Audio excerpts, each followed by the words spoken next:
Question of the day. You rush to pick up your partner from the airport, but you stop for your favourite sandwich meal deal. Running late, you eat half of the sandwich while driving, leaving the other half on the passenger seat in the packaging. Suddenly, a cyclist swerves, making you brake hard, and the sandwich flies to the dirty, dog-haired covered floor.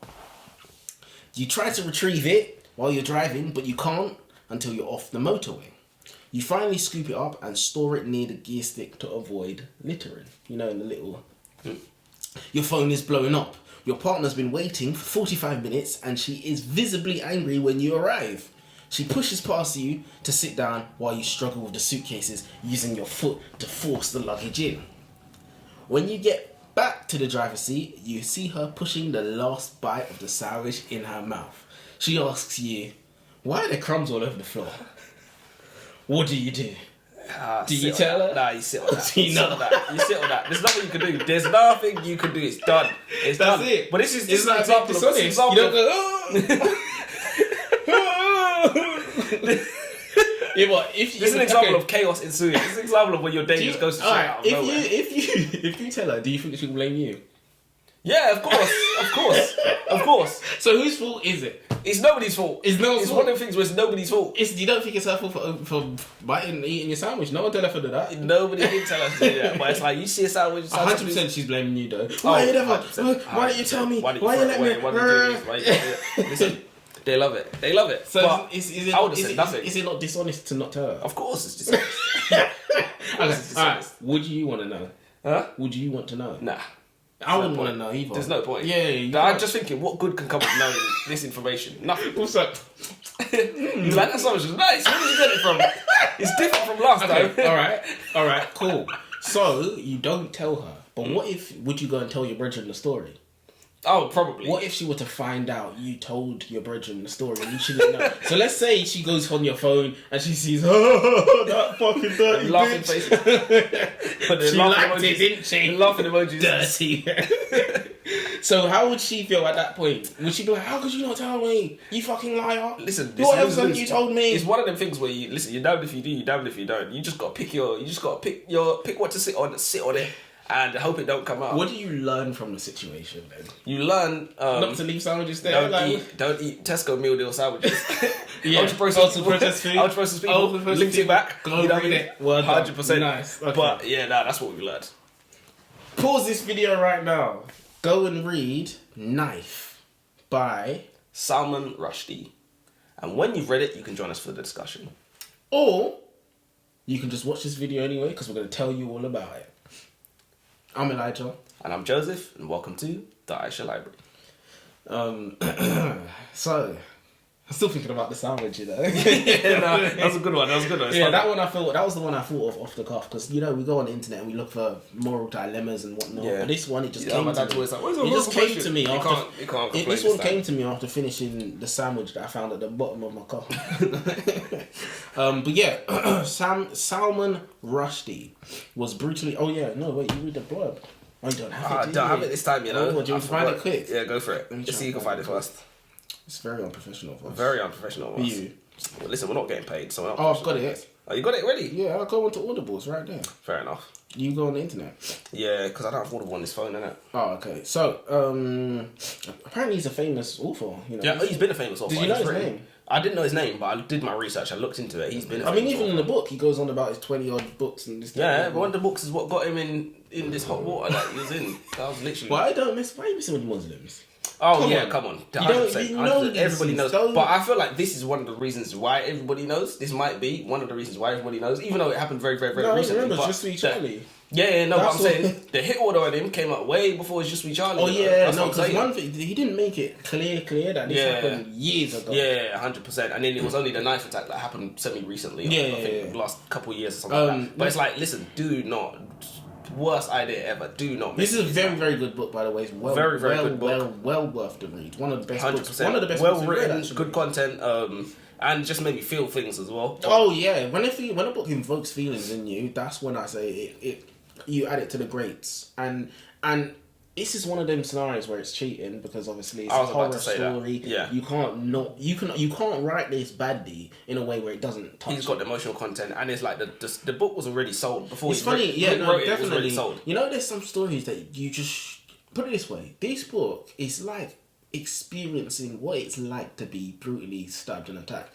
Do you want to know what that feels like? No, but this is almost like a VR experience. You're curious. That's what it is. But let me get to the blurbs. On the blurb, yeah. Speaking out for the first time in an unforgettable detail about the traumatic events of August the 12th, 2022. One day after Elijah's birthday. Salman Rushdie answers violence with art and reminds us of the power of words to make sense of the unthinkable. Knife is a gripping, intimate, and ultimately life-affirming meditation on life, loss, love, art, and finding the strength to stand up again. So basically, Salman Rushdie got attacked brutally in front of a crowd of 4,000 people when he was speaking at an event in London. It was at was it in New York? Yeah, was it New York? Yeah. Oh, it was New York. Chautauqua, New York. So in New York, sorry.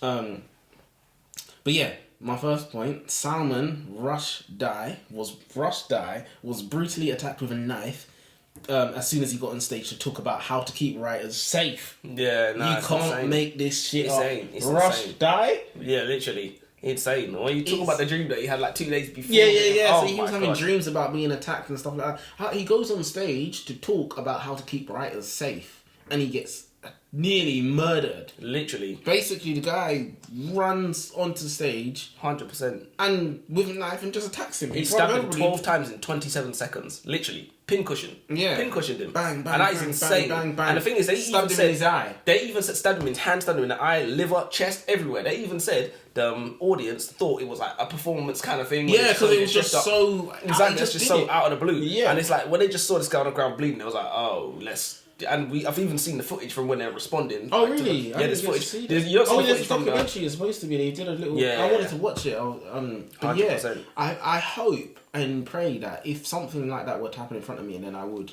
spring into action and help. But you don't know yourself until you put yourself in that sort of situation. But if people had intervened, because sometimes you don't even have to put yourself in danger. Sometimes rushing. And just being there, even if you're doing some Tyson Fury fainting, a man. I don't know if it would have worked with him because he was a devout. He wasn't. Some people ain't trying to get away. He wasn't trying 100%. to get. He wasn't trying to get away, was he? I don't think he was, because they literally said he did what he did, and he stood on the stage and he was like, completed my mission. He wasn't trying to. 100%. No, he was. Was he? They said he emptied his account and he planned something. I don't know, but yeah, some people they with these religious attacks, they're not trying to get away, so they're trying 100%. To until you pull them off. There's something greater than themselves. Something that they believe is greater than themselves. Martyr. That's the word. 100%. But yeah, go on. Foreshadowing and how writers use it to make us feel things. When we read a book or watch a movie with the foreknowledge of a character's demise, when we watch Rogue One, the knowledge that all the characters get nuked to the end, or when we watch the barriers on the Allied ships come down on Omaha Beach in Saving Private Ryan, we experience a sense of dread. Like Salman Rushdie says, we want to warn them. We want to jump into the television, shove them out of harm's way. Do anything to alleviate the rising panic at the thought of death rushing forward. How can this be? How can literary devices, words on a page, which are really just lines of ink that we've drawn, affect us, the dominant form of life on the planet? And lines of ink make us feel different ways about different things. So he was saying, basically, that in retrospectively, that he would have felt like he would have wanted to warn himself about what was going on, because he said he had a dream 2 days before that he was being attacked by a gladiator, and he said, I was rolling around on the floor and trying to evade the gladiator's downward thrusts. Those are the words he used. But do you think that's part of what made him freeze up on the night? Because that was all coming back to him. I personally think I don't even think the gladiator thing would have crossed his mind at the time, because like you will freeze up no matter what happens. Because like the funny thing is, when we're defense mode, danger mode, remember? Like yeah, but this is what I don't understand as well from an evolutionary point. Because if I do something, you flinch. And that's an evolutionary survival instinct which has saved our ancestors, which is the reason why we're here. Why do we have that one where we freeze? Yeah. What does that do? That doesn't save us in any way, unless maybe when you play dead. That's the only thing. Maybe that's the only thing. Maybe that's why we have that gene. Maybe but freezing. It's crazy because like Maybe somebody's it's snakes. sprinting full. You know, pelt at snakes can only see when you move. Yeah, maybe that's what it is. I That's don't probably the only understand thing from that an makes sense. evolutionary standpoint why we would freeze when we're being attacked. 100%. But to put in perspective, he did not try and fight back. Yeah, he no, stood he there like a pinata. Literally, and he said Yeah, he raised his hand and he got stabbed in his hand, and that was the only movement he made. He raised his hand like this. But it is genuinely like, listen, everyone thinks they know what they would do in such a situation. But like, you see some guy in black with an Air Forces on sprinting at you, literally with a knife, you will freeze up, 100%. You know what? Andrew takes it so funny. I keep bringing him up. We're not. We don't like him. endorse. We We're don't not. like Who Andrew even Tate. is Andrew Yeah, Tate? but he said, guys, one thing you lot got to stop doing. He said, think about it from my perspective. You lot see me. You like Andrew Tate. You said dudes are sprinting up to him. He said, I shoot and ask questions later. You think, he said, I got real people after me. You think I'm going to chance it? And of course not. maybe them guys running at me just want a signature. I'm going to, Definitely my not. guys are going to shoot you. He said, Yeah, nah. stop it. Don't run at me. Yeah, no. That's To be fair, he makes a good point. To be fair, he makes a good point because this guy makes enemies. Yeah, There's people after there's a him. lot of people that, There's people after him. which is funny. But yeah, no one wants a guy running at them. Yeah, no, 100% full pelt sprinting. Arms moving. Yeah, Ridiculous. I'm impressed with the start of the book, but of course, at the same time, one might say that experience is shocking, so gripping that retelling this story will always be captivating. In other words, you cannot fuck this up, because the story is just that good. Yeah, no, content is good. But the intricacy of his internal contradictions of why he didn't fight back is so fascinating. He said he sometimes think to himself, I was 75 and he was 24. Fighting would have been futile. Other times, he says he is embarrassed and asks himself, am I that feeble, that cowardly, that I would just stand there like a pinata taking beatings? But yes, it was a great insight into experience in the aftermath of a traumatic, life-threatening situation. So yeah, this is everything you want in a book. We got into his mind, 100%. as he was dealing with it. Because, he'd sometimes feel cowardly. It's the contradiction. It's like, I look at him like a coward, 100%. I do. I personally do. What, for not fighting back? 100%. As a man, and I'll speak about it later, but yeah, I look at him cowardly. Cowards, look, from an evolutionary standpoint, we have a cowardliness to us, right? That saves our life sometimes. There's a time to be cowardly, and there's a time to fight back, and that wasn't the time to be cowardly. If you're going to be cowardly, fucking run at least. Yeah, no, fucking 100%. run. Do you know what I mean? 100%. But again, no one knows how they're going to react in a situation. Definitely not. So. Definitely not.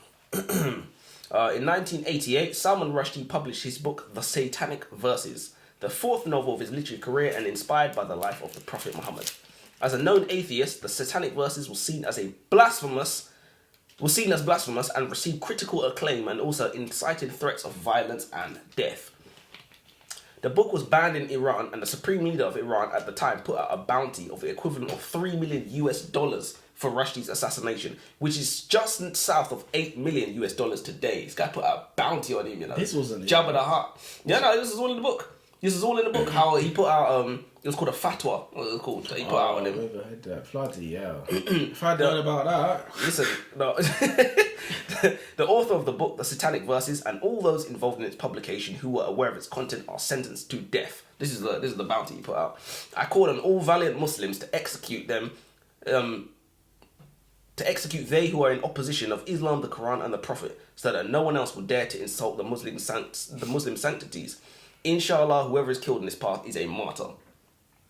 2 years later, in 1991, a university teacher named Hitoshi Igarashi was stabbed repeatedly in the face in his office in Tokyo. Hitoshi was the first Japanese translator for the Satanic Verses. See, this is where I think it goes too far, and this might be controversial, but go on. Yeah, no, ridiculous. 10 days following this, the Italian translator of the book, Ettore Capriola, was assaulted in his home and stabbed multiple times, although thankfully he survived. In 1993, the Norwegian translator for the book, William Nygaard, was shot 3 times outside his home in Oslo, an attack which he also survived. All of these people's involvement in Salman Rushdie's works were after the fact of the kill order, the fatwa. They knew that this guy was saying, kill anybody and everybody involved in this book, execute them quickly, is what he said. And they knew they were sentenced to death. They knew involving themselves in these works was marking themselves for death, but they still did it. Is that courage? Is that stupidity? Oh, that's stupid. Stupid. Unless you were that broke and you needed the money. You were never that broke. Never that broke. So see, this is okay. So this is I have a problem now. See, I've always respected. I probably shouldn't even say it. Islam.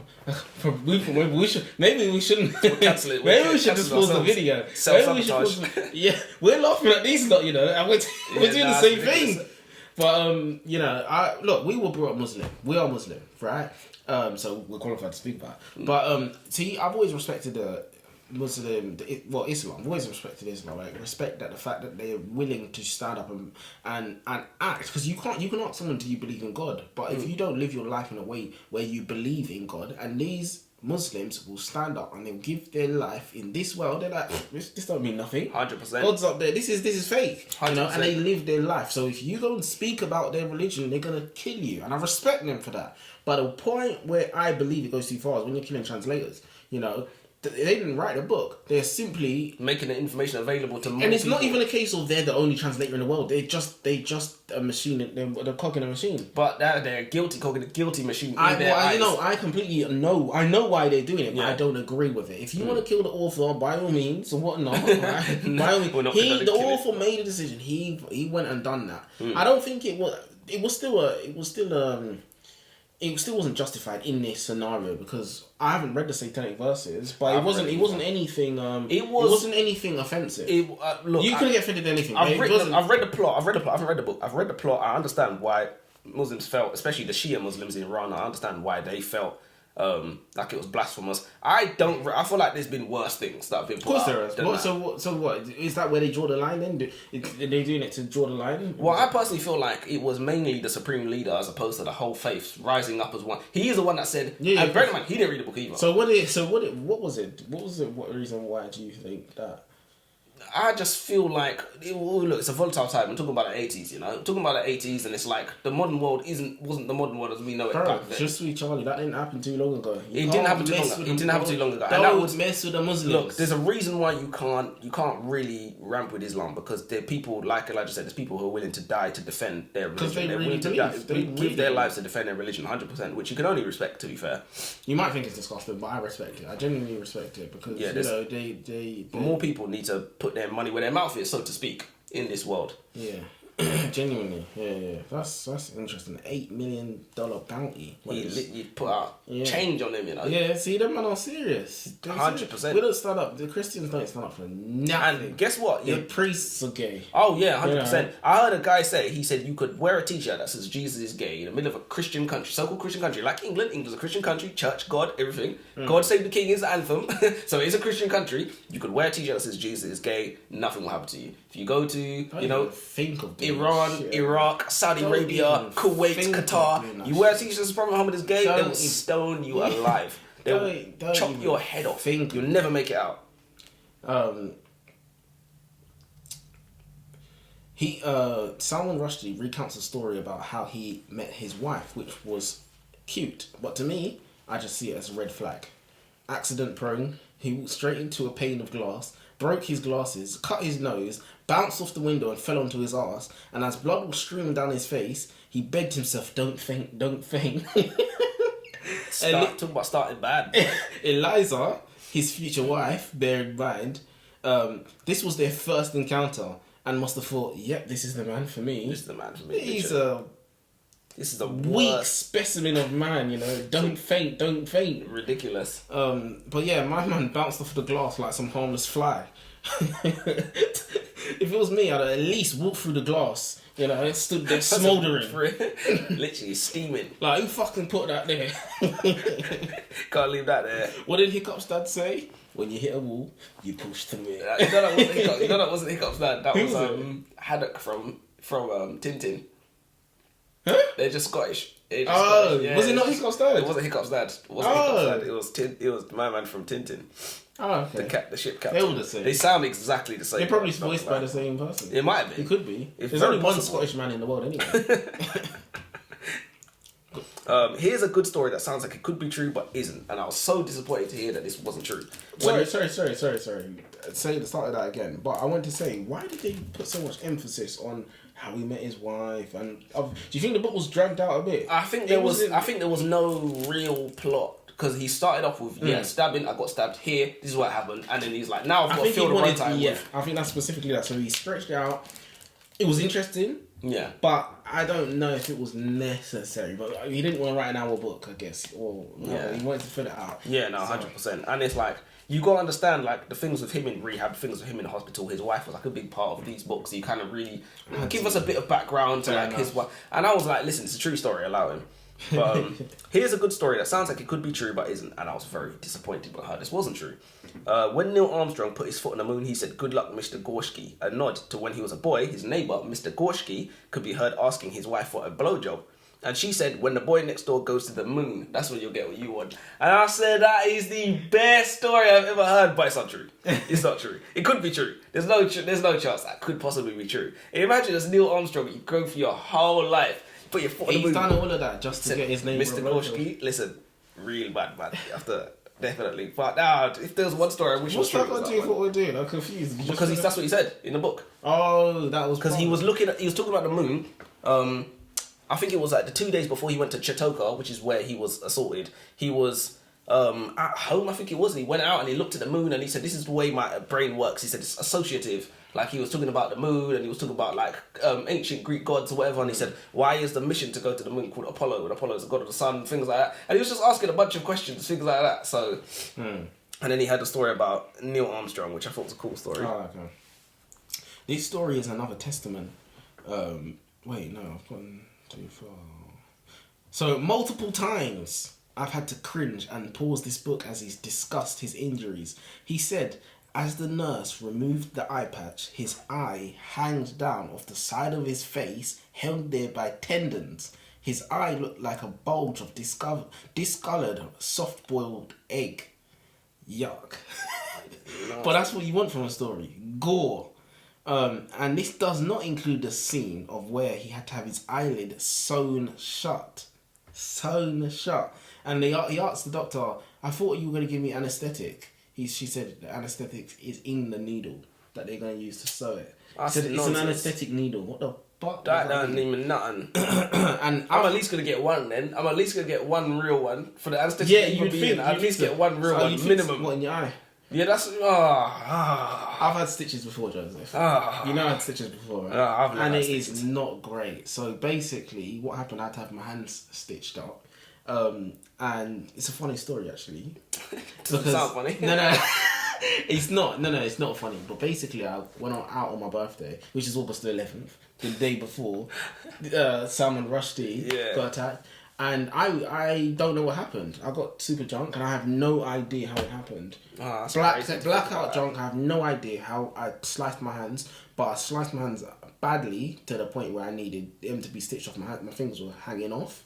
And they had to inject inside the wound multiple times. So imagine the cuts all open and they had to stick a needle in there and inject not just once, 1, 2, 3, 4. And then they get the needle and sew it up. And when I say the injection hurt so badly, I wanted to bite the nurse that was doing it.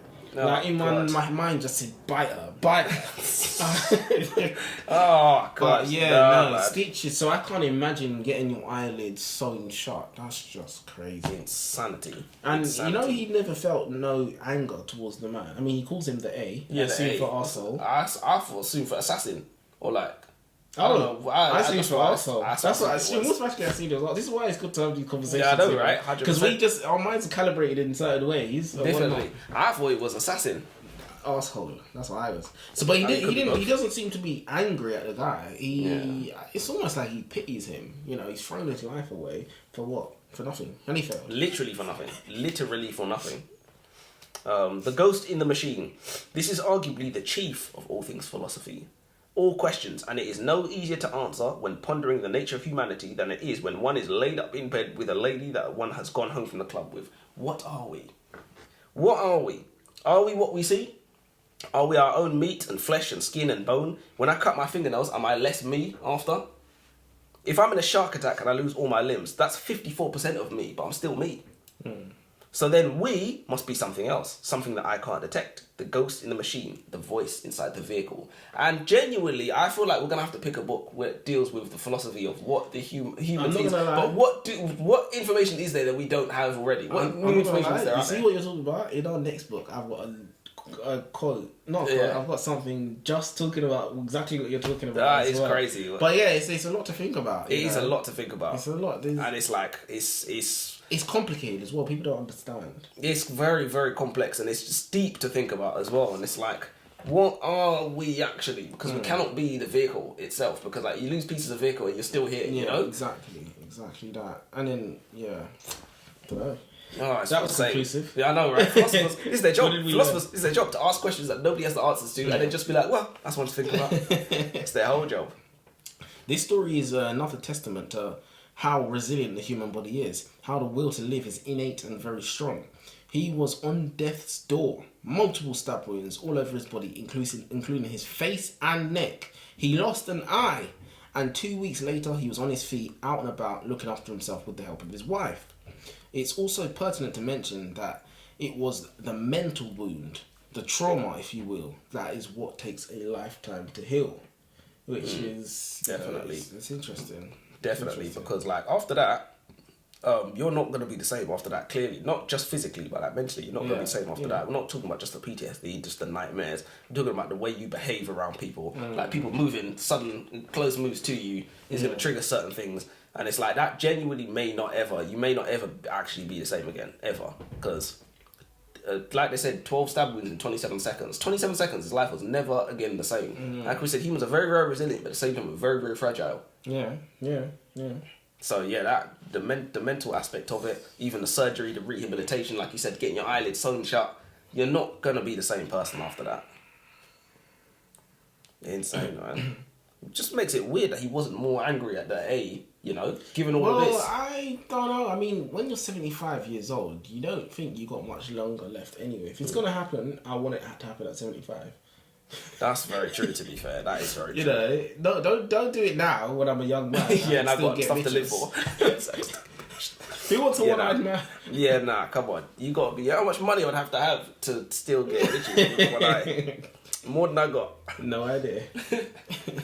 How Salman met Eliza.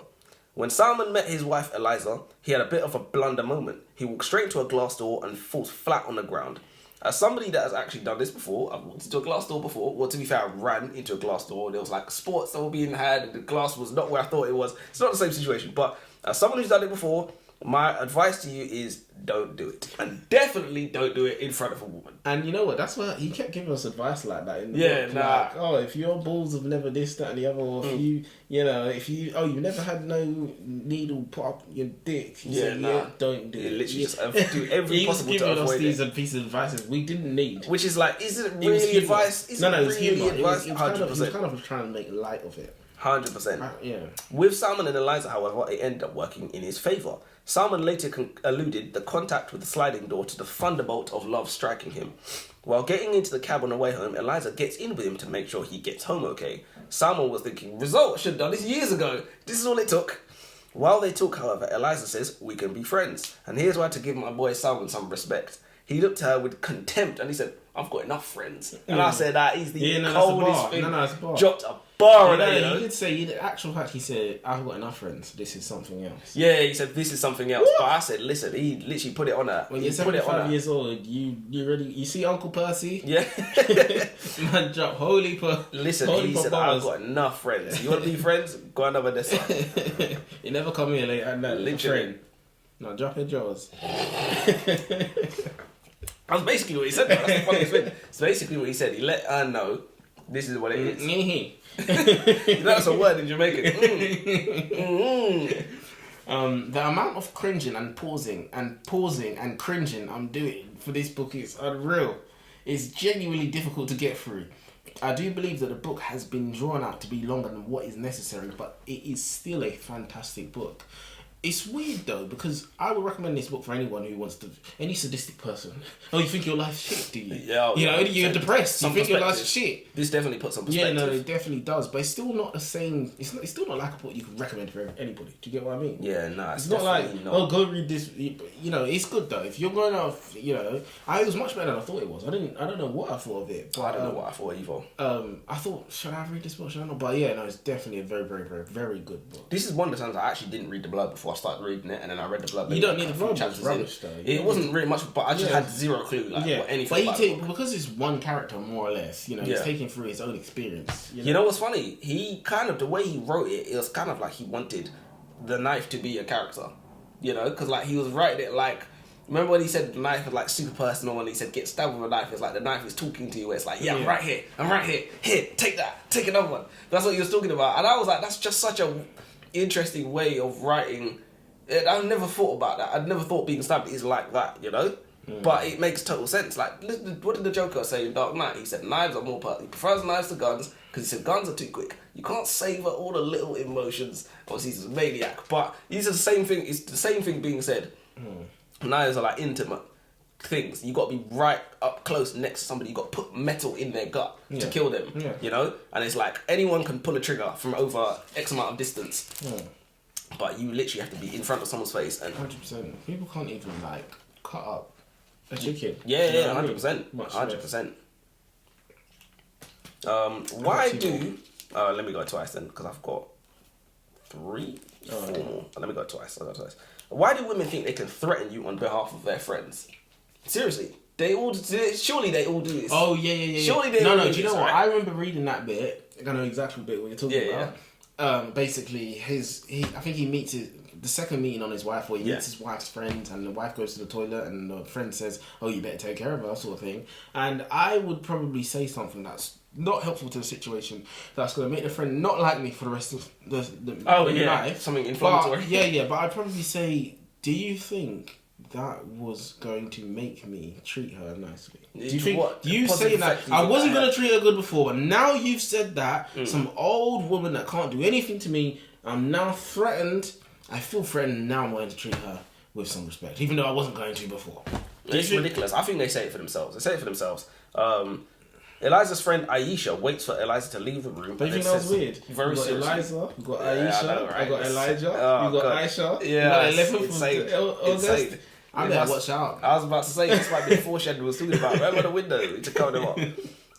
But he says very seriously to Salman, you better treat her right. Funnily enough, this kind of thing happened to me once before.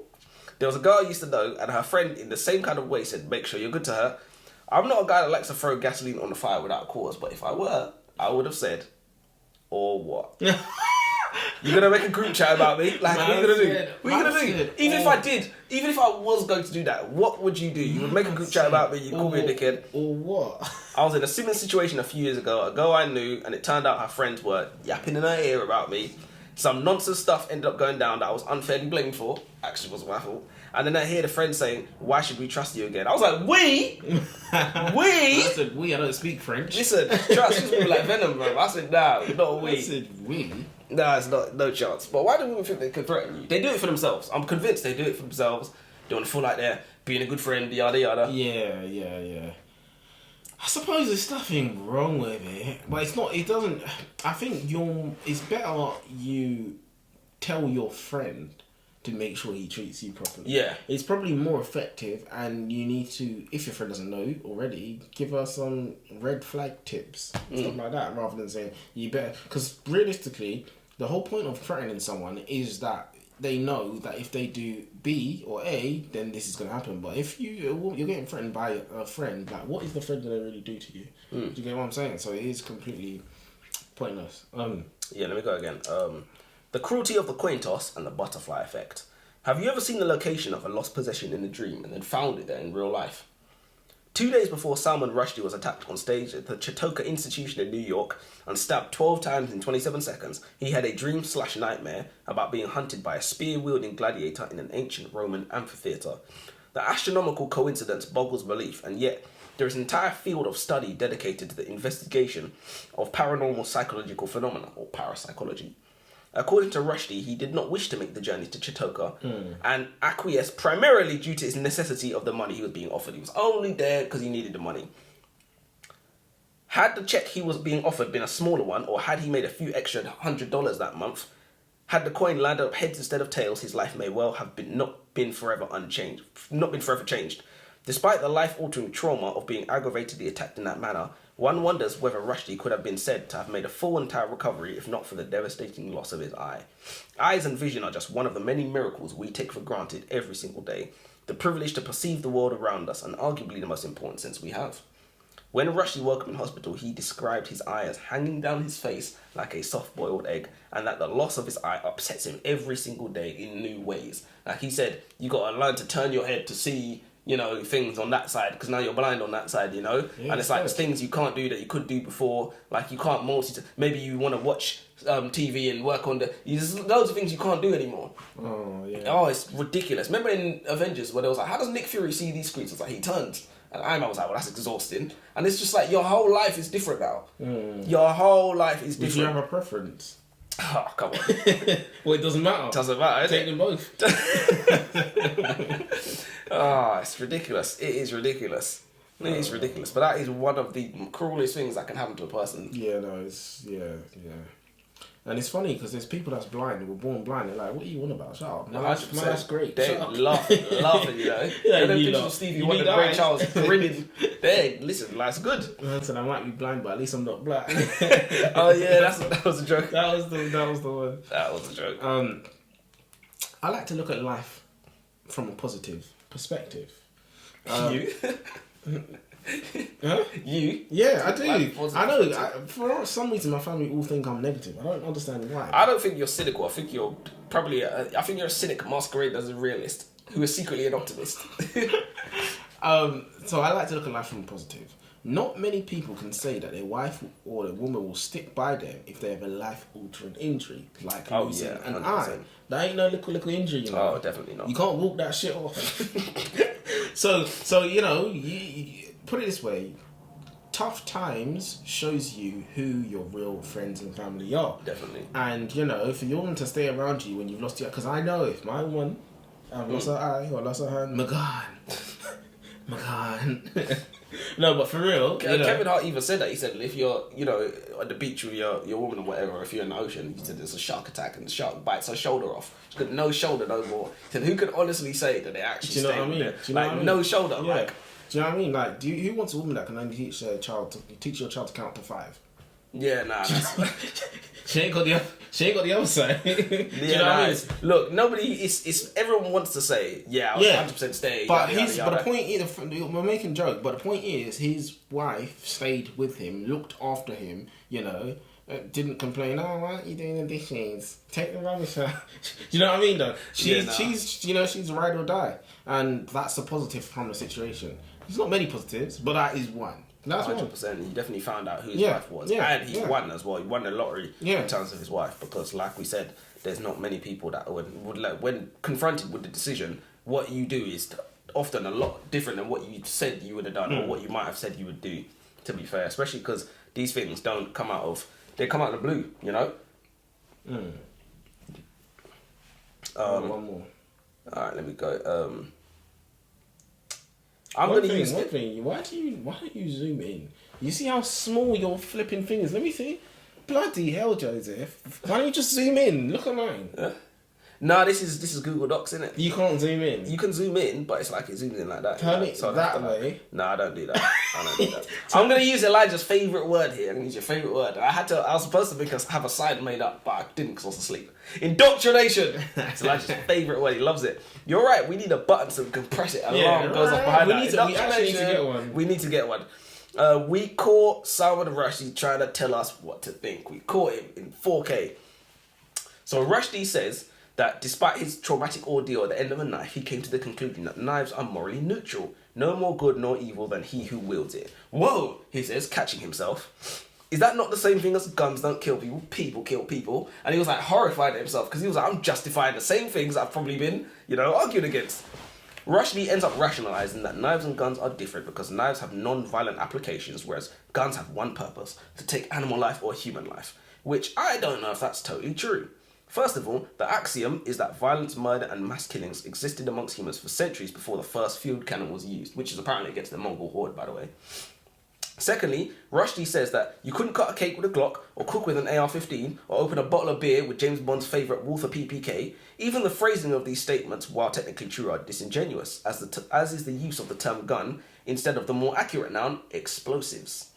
The history of explosives is a long one that predates the creation of modern handguns by some distance, and when gunpowder was first invented in China in the Tang dynasty, historians concur that it was not initially developed for military purposes. Indeed, gunpowder explosives are also used in fireworks, which are designed to amaze and delight rather than murder. In construction, explosives are used to demolish buildings, make way for new ones. Yes, these are explosives and not guns, but it is the same basic reaction happening, just on different scales.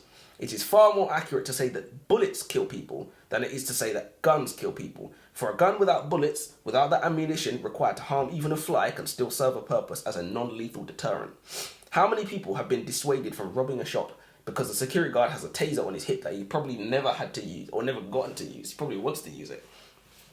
I'm not really a gun nut, and obviously the mass shootings in the US are insane and beyond any kind of reasoning, but I don't think the problem is being held by people acting as though to remove guns is to remove violence or remove mass murder. But I just feel like... I wanted to say you're talking bullshit until you said that it's not the guns, it's the bullets. But I still think that... Bruv, look, so in America, I've never been. Yeah. I hear the news and whatnot, right? And there are a lot of people being shot and killed over minor arguments because two people have a gun. Yeah. So I don't think it's accurate to say that it's not the gun.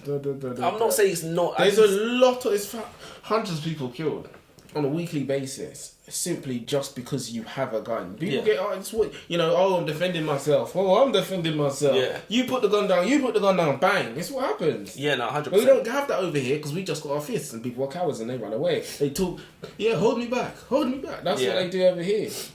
Yeah, 100%. So for us to say it's not guns... I didn't say it's not guns. I'm not saying it's not guns. I'm not saying it's not guns. Let me say what I'm saying. I'm not saying it's not guns. What I'm saying is... It is guns. It is guns. No, but in all seriousness though, look, I'm not saying guns is necessarily a good thing, but it's like when he said the sole purpose of a gun is though. It isn't though, because guns is... What is it? It's explosives. You know? It's a powder you set on fire and it goes bang. So you said the sole purpose of a bullet is to kill, but the sole purpose of a gun is to hold a bullet. I did not say the sole purpose of a bullet is to kill. That is the sole purpose of a bullet. Maybe it is, but I didn't say it, is what I'm saying.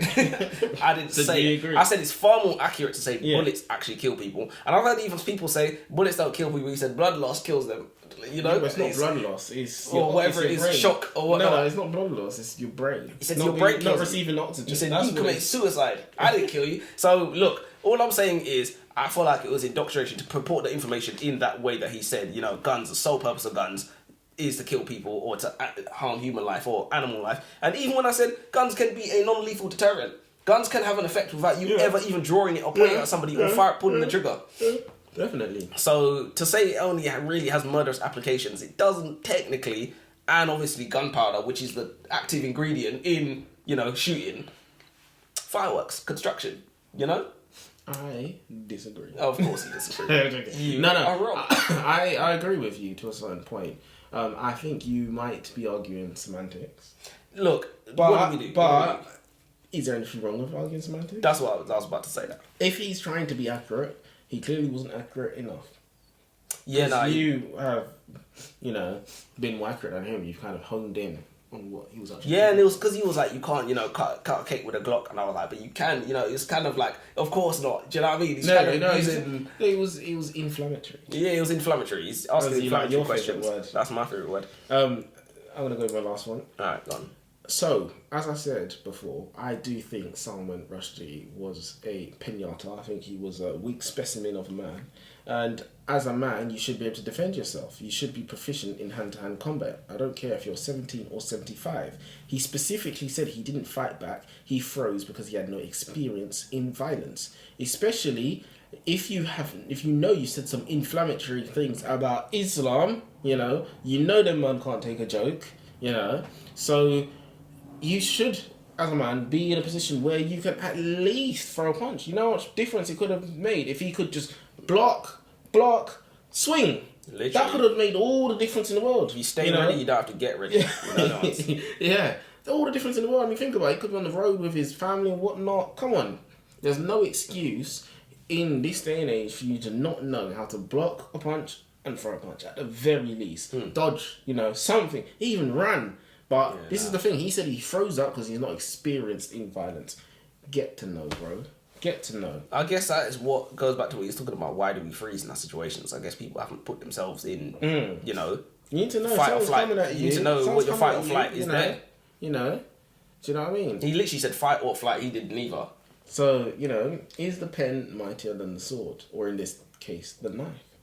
Maybe so. Yeah, no, maybe it is. Maybe it is.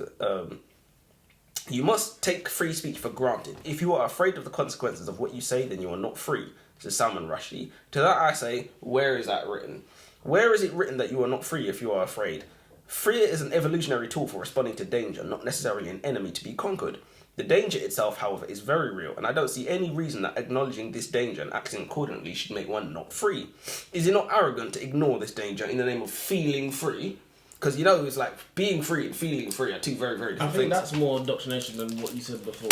This it's like freedom. The consequences that may follow to oneself or loved ones must be taken into account. The people that were killed, translators, Hitoshi Igarashi, Ettore Capriola, William Nygaard, they involved themselves in a project marked for death because they did not believe their recognition of mortal peril was sufficient reason to stop them. 2 of them were brutally attacked. 1 of them tragically lost his life as a result. What if their families had been targeted as a result of their determination to live free? What if their wives or children or parents had paid the ultimate price because they chose to perceive recognition of danger as cowardly or something that reflected poorly upon their characters? Maybe I'm being harsh, but I think that fear is simply the recognition of danger or risk. Sometimes it's a hindrance, other times it's a guide. It's consequences. I mean, everything in life has consequences. Even if you eat that donut, you're going to put on some weight or whatnot. It's consequences. To say that I'm going to eat this donut because I'm free, it doesn't really, you are free, but you got to deal with the consequences. And it's the same with freedom of speech. You can say it, but you're going to have to deal with the consequences, mate. Yeah. It was a very good story. Reading this hasn't persuaded me or convinced me to try any of his other books or anything like that. It was the story that was what was really captivating. Yeah. I see how you don't have any notes about the bit at the end with his mind palace. I don't know what. I don't know. So basically, he had some feelings where he wanted to meet his attacker, and instead he just decided he was going to have a conversation with the attacker in his head. So he was going to he was basically going to have a conversation with his head, and he's going to imagine what the attacker would say. Yeah. And it was pointless. I didn't really like it. He tried to be a bit philosophical, whatnot. I don't think it was necessary. But that's his way. Remember, this book isn't about him telling us a story. It was about him getting over what had happened to him. So he had to do what he thought was necessary to get some closure. On it. If that helped him, then it helped him. Yeah, right? It helped. But so overall, very good read. We should end with a quote. I've got a quote. Oh, you got a quote, yeah? Yeah. I've got a quote, but you can go. Worrying is like a rocking horse. It gives you something to do, but it never gets you anywhere. It's a good one, right? No, that's a good one. I like that one. But yes, we're not going to tell you to like, comment, or subscribe. And we're not going to tell you to go look at us on Spotify, because we're on Spotify and Apple Music. Podcasts. We're getting decent amount of views on the Spotify. Do you know what? I looked. I haven't looked recently. You can't look at Spotify. No, I can't look at the Spotify, but it's just like the way the channel looks. If we can set up. I didn't even know how. I haven't the faintest clue how to set up Spotify, but it looks good. Yeah, and I've shared it around. Oh, okay, that's probably why we're getting some decent views. But the book's worth reading. Go read it, or don't, because we told you all about it. But till next time.